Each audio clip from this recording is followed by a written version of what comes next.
and deals with the planning of the quality management system. And it outlines, give me a minute, let me record this.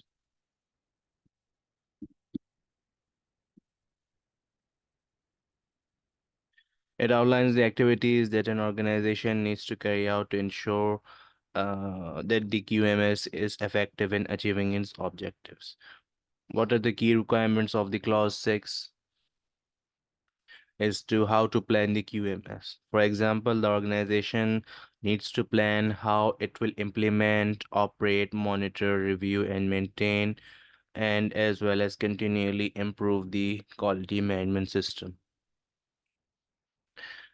And the next one would be how to plan the product realization, where the organization needs to plan and control the process involving the delivering of the products and services to the customer. Second one, or the third one, I must say, it would be for the planning of the corrective and preventive actions. Everybody knows what is corrective and preventive actions. Corrective actions uh, are those which are taken immediately to correct something which is going wrong. Any type of mishaps, any type of error in the process, and any type that requires immediate attention. Preventive actions are those which you are going to plan. You are going to do the risk assessment that this type of issue or hazard could occur. You will run the risk assessment activities to prevent any issues that could occur. So, I hope the corrective actions and preventive actions difference is clear to you. But the part here is that the organization needs to plan to identify and analyze and take the actions on the potential non-conformities and opportunities for the improvement. And the organization also needs to plan and manage the changes which is to the quality management system to ensure that the effectiveness of the QMS is not adversely affected.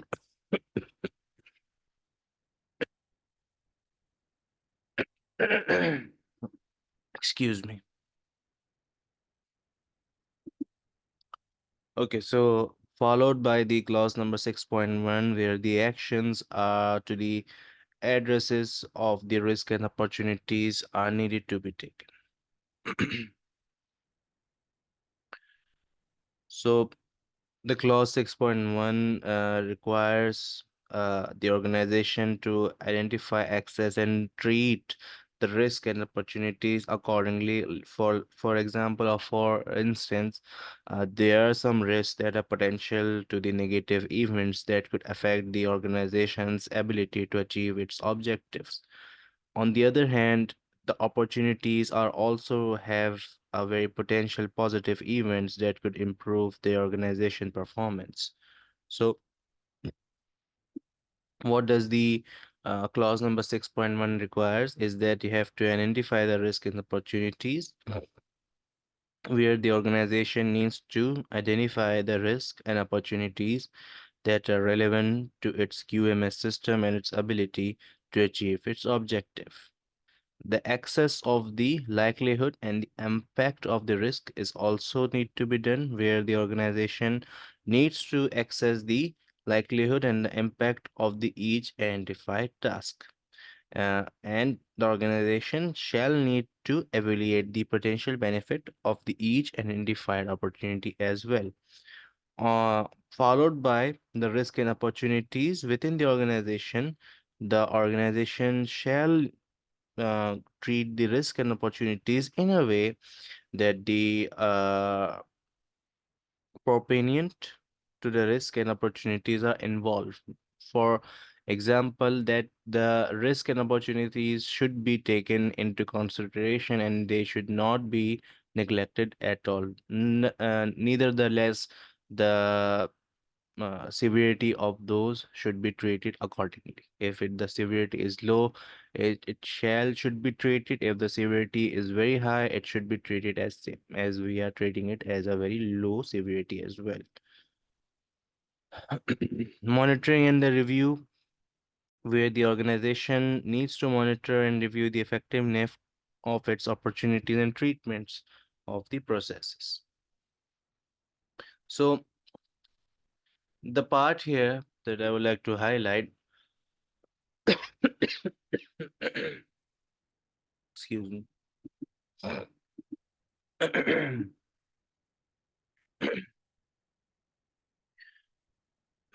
Okay, sorry. Excuse me for the coughing. So the part here that we have to focus on is the address to the risk and the opportunities. Why is it we are focusing on this part only? Because if we focus on addressing the risk, it is improving the quality. How? By identifying and addressing the risk, organizations can reduce the likelihood of the defects and non-conformities. On the other hand, you will have an enhanced customer satisfaction. How? By addressing the opportunities, the organization can improve their product and services, which can lead to increased customer satisfaction. Reduce cost is also, let me write it down here for you. So you can, first one was the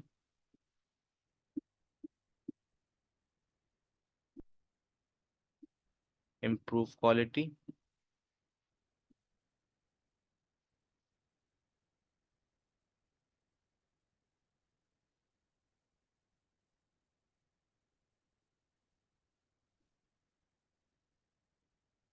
Okay.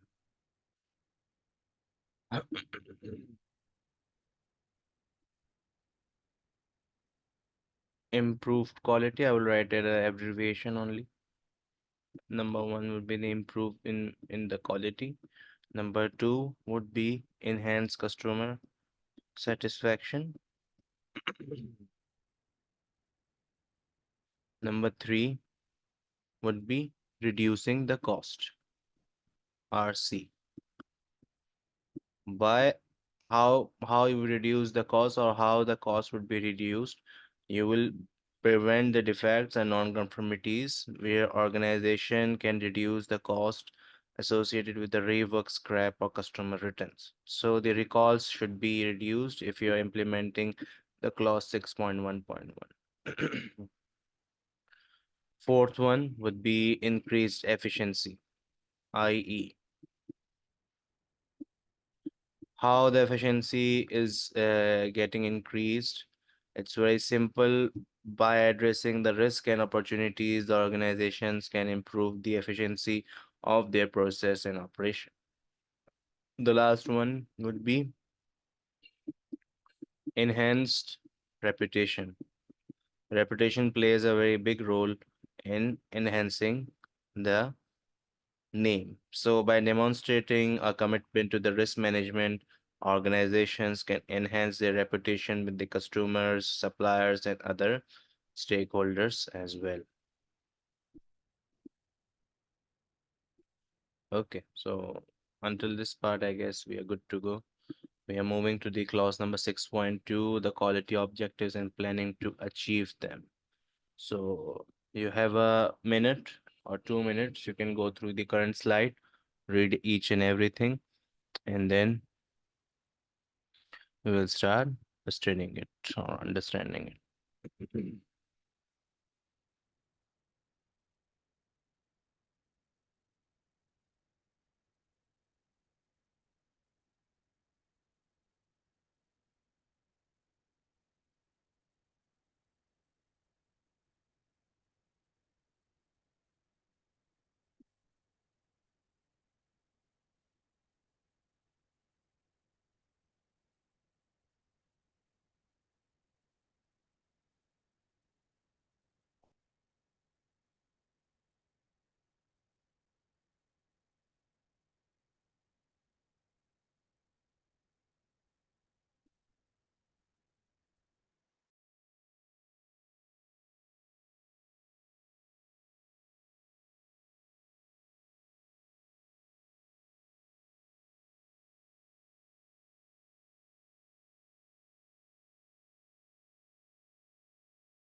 Okay, let's continue.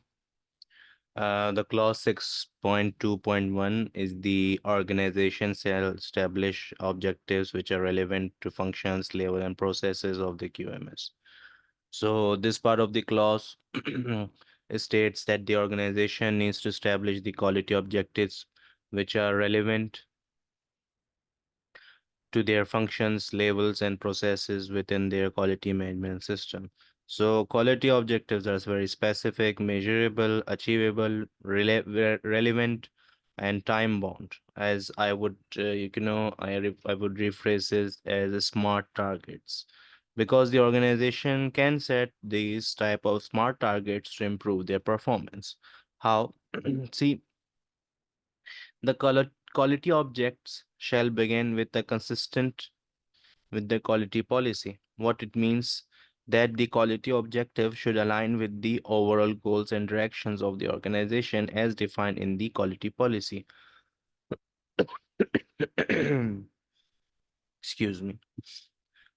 The second part, let me highlight it for you. We are currently here. This is done. This part here is the be measurable. It means that the quality objective should be quantifiable so that the organization can track their progress and evaluate their success. Okay. The third one is to take into the account of the applicable requirement. What this means is that the quality objectives should be considered if there are any relevant internal and external requirement that the organization is obligated to meet. Okay. Followed by the uh, part D, where be relevant to conformity of the product and services to enhance the customer satisfaction. In the previous clause, we focused on the enhancement of the customer satisfaction, clause number 6.1. And what does the current clause is stating that the quality objective should focus on improving the quality product and services that meets the customer satisfaction itself. Okay. Being monitored means that the organization should regularly track and monitor the progress of its quality objective to ensure they are being met accordingly and according to the expectations of the results. Being communicated means that the quality objective should be communicated to all relevant stakeholders within the organization. This could include employees, managers, and customers. Okay. The last part of subclause 6.2.1 is to be updated as appropriate, where the organization or the quality objective should be reviewed and updated as needed to reflect the changes in the organization business environment or goals. So, clause number this clause, let's not waste the time in repeating the number of the clause. This current clause 6.2.1, this part of the clause states that the organization needs to maintain the documented information about their quality objectives. What type of information? This documentation should include a description of each quality objective. These are the each quality. When I'm saying each, these are the each. One, two, three, four, five, six, seven. Okay. And it's measurable targets and the responsible person for the team achieving for it. These are the responsible person, the managers, the supervisors, the staff that have to be updated as appropriate. Okay. Now let's move to the clause number 6.2.2, when the planning of how to achieve its quality objectives and the organization shall determine. Okay. When it will be done, what are the sources that will be required, who will be responsible, and when it will be completed, and how the results will be evaluated. Let's discuss all of these parts. Okay. This part of the clause outlines the steps that the organizations need to take to plan how to achieve their quality objectives. Okay, if we look at the first part, what will be done? This means or this involves identifying the specific actions or activities that are needed to be taken to achieve the quality objectives. And what are the resources will be required? Like the resources that needed to be carried out by a planned action, such as the personnel, equipment, or the funding. Who will be responsible? That's very obvious. Who will be responsible? Uh, for instance, assigning specific responsibilities for the planned actions to individual teams within the organization will be responsible. When it will be completed, eh, it is usually done by setting the deadlines for completing the planned actions. So the deadline is the main key for the success of it or how it will be completed in a given time limit. Okay. How the results will be evaluated? Very simple. By developing a criteria for evaluating whether the quality of the objective has been achieved or not. Okay. All of the parts are done now for this clause. Let's move further. Planning of the changes. This part is very simple, but still I will give you time to read it. Then you will start studying it or understanding it. Let's make it quick. You have 30 seconds only, not a minute for this one.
Okay, so I think that was enough of the time. See, the clause 6.3, planning of the changes outlines the requirements which are obviously for the planning changes, which is related or which is accordingly aligning with the um, QMS. It emphasizes the importance of the structure and control approach to change the management to ensure that the changes are implemented effectively and they do not negatively impact the organization's ability to deliver the products or services that meets the customer requirements. Okay, give me a minute. There a lot of participants are having the camera turned on. Let me turn the camera off for those. I think they don't know that their camera is open today. Stop the video for everyone.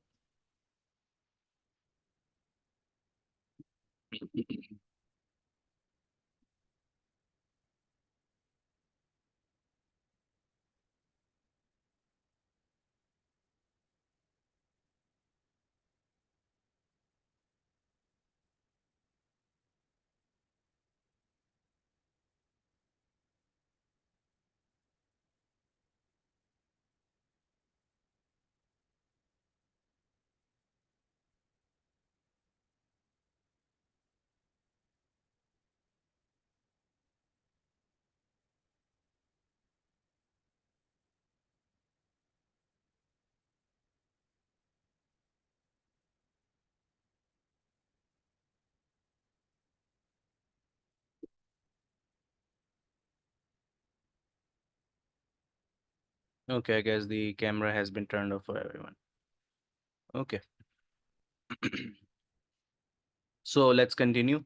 As I was planning, that the current clause outlines the requirements for the planning changes to the quality management system, as it emphasizes the importance of the structured and control approach to change the management, where you're ensuring that the changes are implemented effectively and they do not negatively impact the organization's ability to deliver the product or services that meets the customer requirements.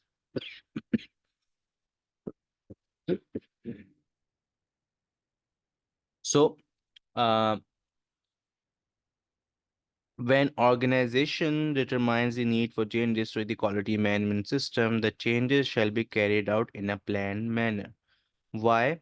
We discussed this type of part in the clause 4.4. So, as a auditor, it is very important that you memorize or at least have the knowledge of all of the clauses that we are discussing right now. I have shared the book in the group yesterday. So, if you want to become a good, successful lead auditor, so it is very obvious that you need to keep all of these clauses in mind. I'm not saying that it should be a very detailed one, but at least you need to know that what each clause is trying to explain or how you can implement it. Okay. Why, just for your understanding, this part,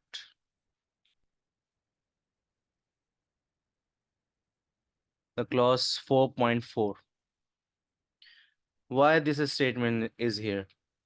Because it underscores the need for the plan and control approach to change the management, where it is stating that the organization should not implement the changes without proper planning and consideration of the potential consequences. Okay. And after that, it is suggesting that the organization shall consider all these 4 points: 4.1, point 2, point 3, point 4. Okay, let's discuss one by one. The first one is the purpose of the changes and their potential consequences. This requires organizations to clearly define the objectives of the proposed changes and assess the potential impact that may have on the quality management system or any type of the process, products, or services or overall organizational performance. Okay. Next one is the integrity of the quality management system, where the changes should not undermine the integrity of the QMS and its ability to deliver a consistent quality products or services. Organization should ensure that the changes should align with the overall principles of the QMS, and on the other hand, it does not compromises its effectiveness. Moving forward with the third one is the availability of the resources, where implementing the changes may require additional resources, such as the personnel, equipment, funding. Organizations should access the availability of these resources and ensure that they are at least sufficient to support the implementation and ongoing operation of the changes. The allocation or the reallocation of the responsibilities and authorities, the last one. See, any type of changes may be very necessary to adjustments according to the job roles and responsibilities or according to the authority structure. So what have to be done here, that the organization should clearly identify who will be responsible for managing the changes. Point number one. This part has actually the uh, 2 to 3 points. Point one is the one who will be responsible for managing the changes, the responsibility of who. Let me write who for the W. Okay, number two, ensuring effective communication, EC. We call effective communication as EC. Okay, number three, the last one, providing necessary training, NT. So this la last part has three subparts, one, two, and three. The first one, who will be responsible for the changes or managing the changes? Okay. Ensuring the effective communication and providing necessary training. Okay. With that, let's move further. The clause 7, we are done with the clause 6 for today, and we are moving with the clause 7. Clause 7 with the subclauses to the 7.1.1, the general one, this clause number 7.1.2, and point 3, the infrastructure. This part is going to be a tough one, so I need you to be focused. If you want a break, you can tell me in the chat. I will stop for 5 minutes. But I don't think that the clause 6 was really hard. So let's gear up. And you have a minute or 2 minutes. I will give you 2 minutes for this slide because it is important. So I want you to read every single word and understand it. Then I will start explaining.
Okay.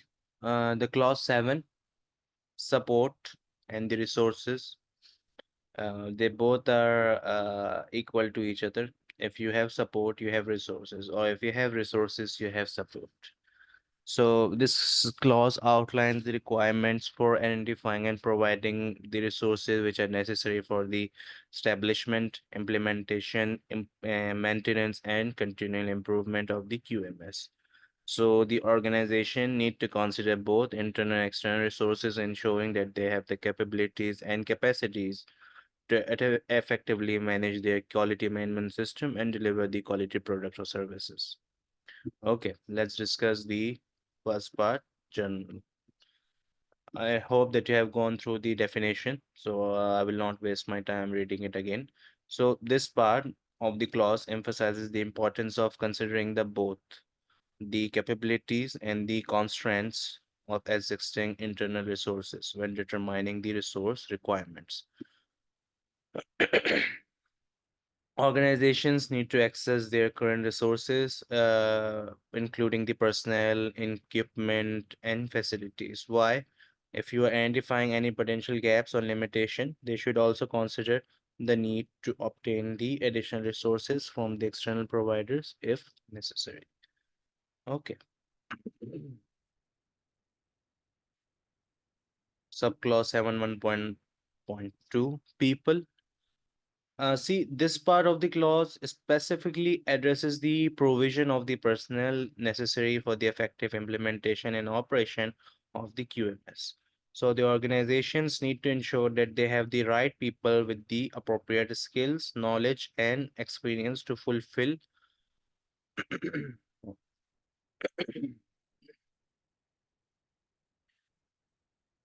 their roles in the QMS. This includes identifying the training needs and providing the appropriate training development opportunities. Okay,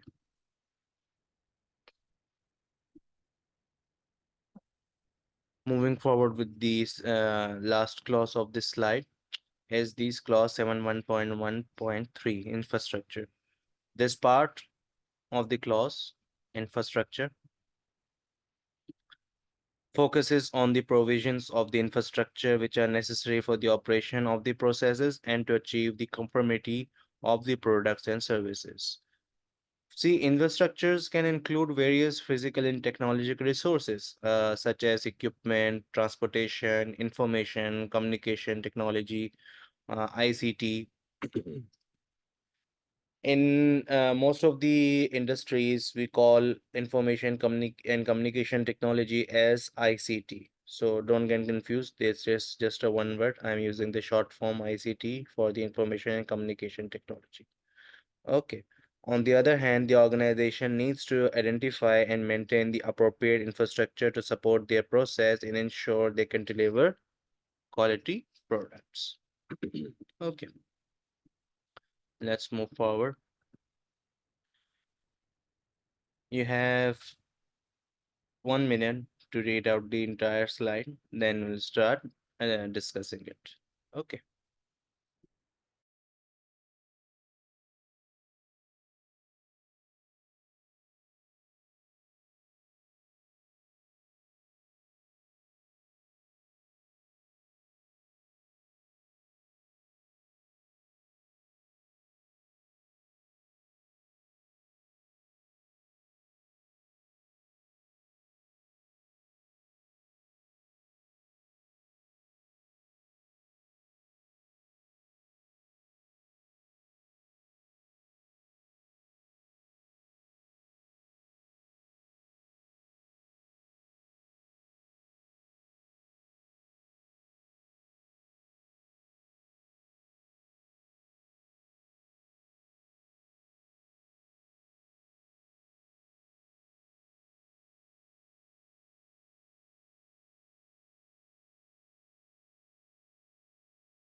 Okay, let's start.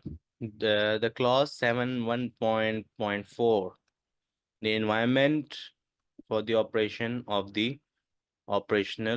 operation of the process.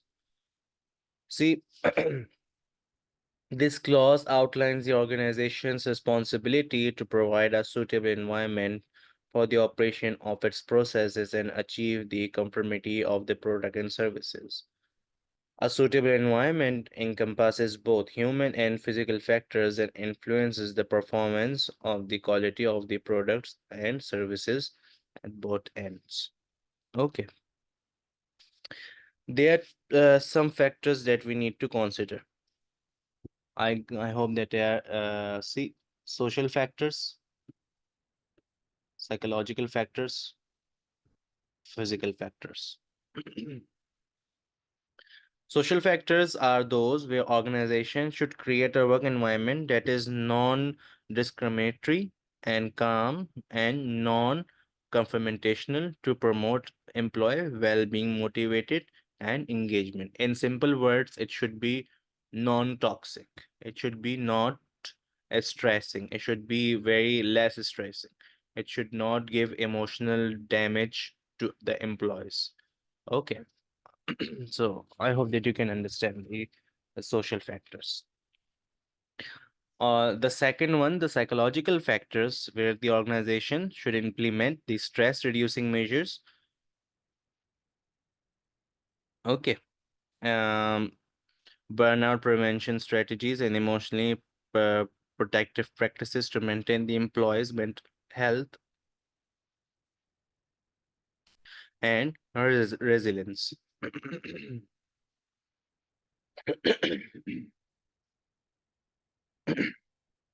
Sorry for the continuous coughing. I am actually suffering from throat infection, so that's why I'm speaking. So that's why it's getting irritated, and that's why I'm coughing again and again. Okay, so the last one is the physical factors where the organization should control the physical conditions such as temperature, humidity, lighting, airflow, cleanliness, and noise levels to ensure that they are suitable for the processes and products that are being handled. Okay. Clause 7.1.5 emphasizes the importance of providing accurate and appropriate resources for monitoring and measuring the activities. These resources ensure that the measurements are valid, reliable, and accurate, and they are enabling the organization to effectively verify the conformity of the products and services. Okay, we are currently discussing this part.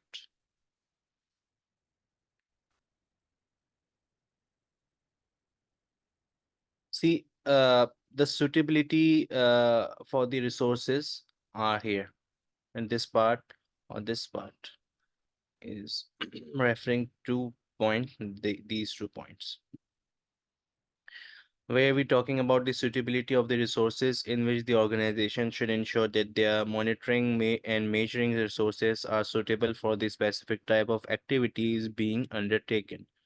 Uh, this includes considering the accuracy, precision, sensitivity, range, and calibration requirements of the equipments and instruments used. Okay. Maintenance of the resources. Organization must maintain the monitoring and measuring resources to ensure their continuing fitness for their intended purpose. This involves regular calibration, verification, and maintenance procedures to prevent any degradation or malfunction of the equipment.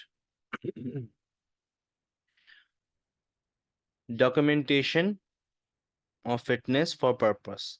So the organization should retain the appropriate documented information as evidence of the fitness for the purpose of their monitoring and measuring the resources. Because the documentation should include the calibration certificates, maintenance records, or any relevant information that demonstrate the effectiveness of the resource controls. Okay, let's move forward. Let's see how much we have got here. Okay.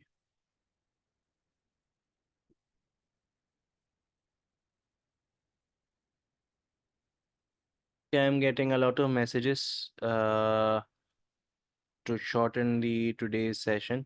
So we'll stop here today, and tomorrow we'll start from the clause 7.1.5.2. This clause 7 is a little bit hard. I told you before starting it.